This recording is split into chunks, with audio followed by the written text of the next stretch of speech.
The Gravesend seaside is where Hallo comes to read and to think.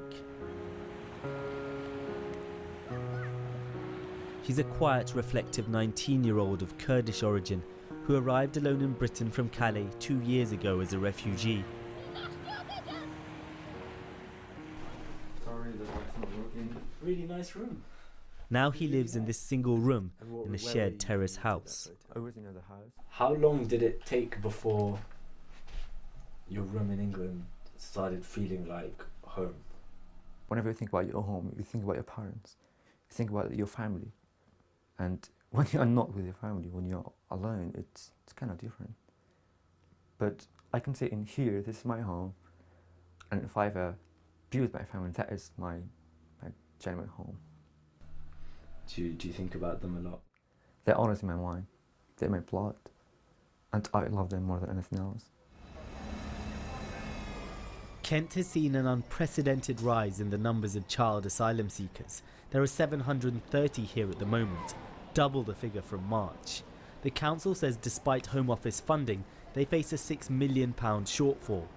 Adult asylum seekers are distributed across the country, but unaccompanied children have to be looked after where they first arrive. That is putting enormous burdens on our foster care system, on providing accommodation for the older ones that are capable of living independently, the health service, school provision, post-16 college provision in our county. And we really are up to the limits and are working with national government, hopefully, on a national dispersal system, because we cannot contain those numbers indefinitely. Did you go to school? With social services stretched, the Red Cross help young refugees adjust to life in Britain and to make sense of the complex asylum process. For many, it's the first time they've left their families. We take scared children who've not been here before, between 50 to 19 years old, who've been through a lot, and we teach them life skills, we teach them how to integrate in the community, we make them more resilient. And the end product of that is future citizens who are productive. So it's good for them and it's good for the UK. Jonathan, whose identity we're protecting, is a 17-year-old Eritrean who arrived here 2 months ago, hiding beneath a lorry from Calais. He saw even worse scenes passing through Libya. If you talk or if you speak about anything, already the Libyan person is killed. So I saw most of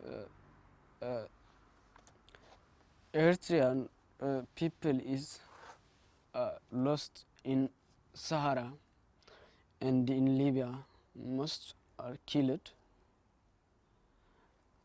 It's very dangerous. Once a child refugee arrives in Kent, they're sent to the Millbank Reception Centre in Ashford for 6 to 8 weeks. If they're under 16 or a girl under 18, they're placed with foster families. So the pasta's ready now? The pasta's ready now. If they're a 16 or 17-year-old boy, they're then put in houses with 3 or 4 others, like this one Hallo still lives in. Rent is free, they get around £40 a week, and they're assigned a social worker to help them until they're 18. I see all the photos that you have on the wall here. You look very young here. How old were you? Zarif is from Afghanistan. He remembers his time in Millbank fondly, but authorities disputed the age of others with him. Zarif still believes they were children. That guy, that he was 16. Last year they refused it from her. He was 16, and they didn't accept his age as well. So just after 2 weeks, they sent him back to Pakistan. Sometimes ages of young asylum seekers aren't clear, so the council have to work them out. Doing so compassionately yet responsibly is one of their many challenges. Zarif has been here 2 years, but now he's 18, he's going through the adult asylum process. He's appealing a Home Office decision to send him to Afghanistan. They can't deport him to his hometown as it's considered too dangerous, but are trying to send him to Kabul, even though he doesn't know anyone there. I don't know about decision. I'm still waiting. It's 3 months ago. So I'm still waiting for my decision. But of course, it's very difficult for me. It's very hard. You know, I don't have no one there. How I can go there? And they accept my case. They're killing people. You know, at that time I was like 12, 13 years old. How you say like some people in front of you, they're killing someone. So that's very hard, isn't it? Like you go in school and some, you know, they're just shooting us. Hallo has been granted refugee status. He's a volunteer in the local library, just did an internship at a Swiss bank and goes to college in London. Others I spoke to, though, were at times frustrated at the difficulties they face in learning English. Very few colleges will teach them, and with numbers rising, many can't get places. Like Jonathan, all the teenagers I met were keen to start learning and keen to start working. I want to learn. Language is a power, you know? And what do you want to do here in the future? I want a doctor or engineer. Others in Kent are also thinking about what the future holds for young refugees here. Many in this quiet street in Whitstable are furious at plans to turn this abandoned care home for the elderly into another reception centre for around 35 child asylum seekers. Some parents have even taken their children out of the local nursery and primary school next to the centre.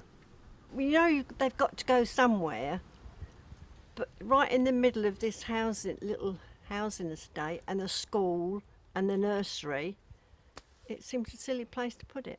I don't feel I have a responsibility for somebody else's children. And whether they're English, I mean, our kids can't get work now as it is, and yet they're bringing people in who are going to take our children's work in the future. I mean, so many people just get wet. Back in Gravesend, I asked Hallo how he feels about the resentment at times directed towards refugees.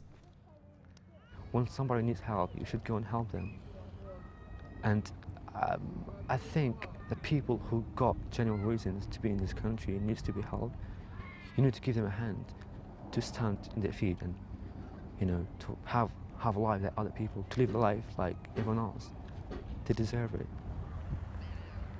Few of the children arriving in Kent as refugees have any idea what life here is like, but they hope it's somewhere they can eventually call home.